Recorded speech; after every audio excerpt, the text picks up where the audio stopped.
The dichotomy of control is one of the fundamental teachings of Stoicism, and it plays a central role in Stoic philosophy. It is a concept that helps individuals navigate life's challenges and maintain inner tranquility by distinguishing between things they have control over and things they do not. According to Stoicism, the only things within your control are your thoughts, beliefs, judgments, desires, decisions, and actions. These are considered to be part of your prohairesis, which is often translated as faculty of choice or moral purpose. This is the realm of your own agency and will. For example, your attitude, how you respond to a situation, and the decisions you make are within your control. For instance, you can choose to respond to a difficult situation with patience, courage, and wisdom. Before we dive into the lesson, make sure you have subscribed to the channel, as this video is of paramount importance, and make sure to like the video in order to trigger the algorithm. Number 1. Practice letting go. Develop the habit of letting go of expectations and attachments to results. Recognize that there are certain things you cannot control, and that holding on too closely to certain outcomes can lead to unneeded stress and disappointment. Instead, concentrate on giving it your all, distance yourself from the results, and let life take its course. Begin by embracing the circumstance or emotion that you are holding on to and acknowledging it. Recognize that hanging on to it can be causing you discomfort, stress, or a barrier to your progress. Consider the reasons why it's crucial for you to let go. Recognize that holding on can impede your own development, interpersonal relationships, and general well-being. Understand that letting go is a form of self-care and a step toward achieving inner peace.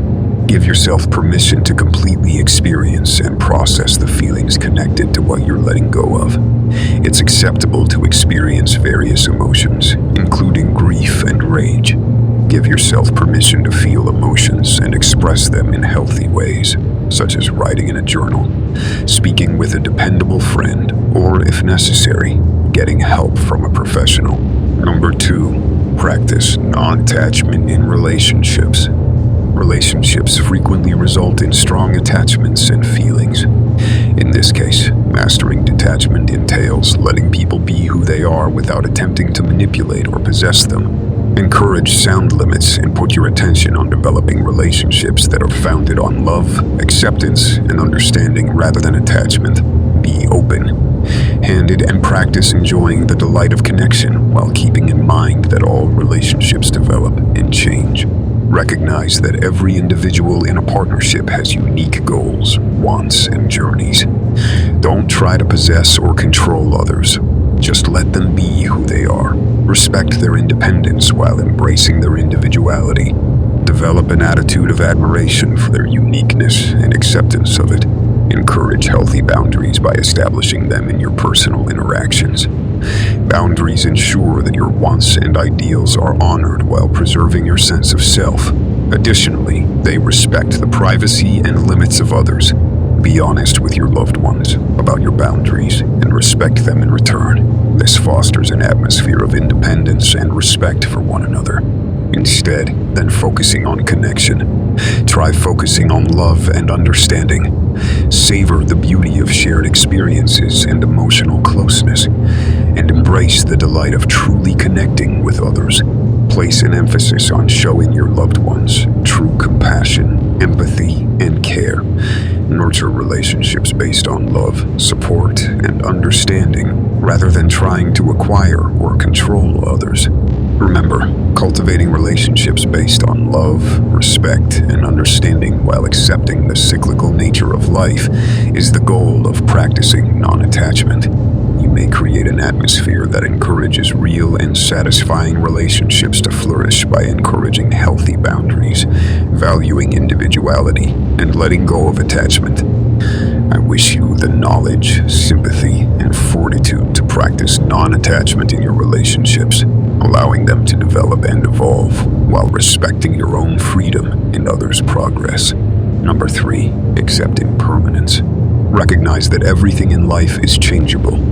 Things like circumstances, relationships, emotions, and even our own personalities are always changing. You can let go of your connection to permanence and experience freedom in embracing existence's ever-changing nature by understanding and accepting this fundamental fact. Release resisting change and clinging to things.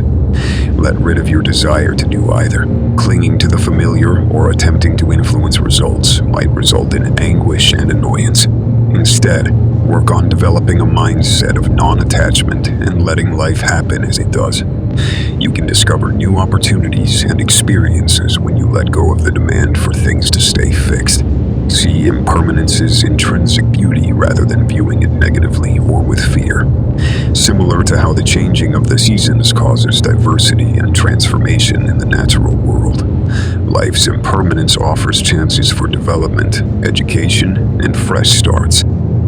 Thank your journey's experiences, connections, and feelings while acknowledging that they are all a part of a bigger picture. Allow space for life's natural flow while keeping in mind that trying to cling on to the past may make it more difficult to fully enjoy the present. Do not forget that accepting impermanence is a significant practice that frees you from the delusion of permanence and control. You can achieve calm, freedom, and a closer connection to life's flow by recognizing the beauty of change and transience. I hope you have the strength, discernment, and peace to accept impermanence, and that you enjoy the dance of life's constant change. Number 4, develop self-awareness. To be able to spot when attachments and wants start to emerge inside of you, cultivate a strong sense of self-awareness. Observe your feelings, behaviors, and thoughts without passing judgment. You might intentionally decide to distance yourself from your own patterns and triggers in order to make room for more clarity and inner calm. Throughout the day, pause periodically to consider your thoughts, feelings, and actions. Make it a routine to check in with yourself to observe what is emerging inside of you. You can become more conscious of any attachments or wants by pausing for a moment. Develop the skill of objectively examining your thoughts, feelings, and behaviors. Be interested about what comes up for you, be open to it, and accept it as a part of your experience. Avoid categorizing ideas or feelings as good or bad. This non-judgmental consciousness makes room for more compassion and self-knowledge.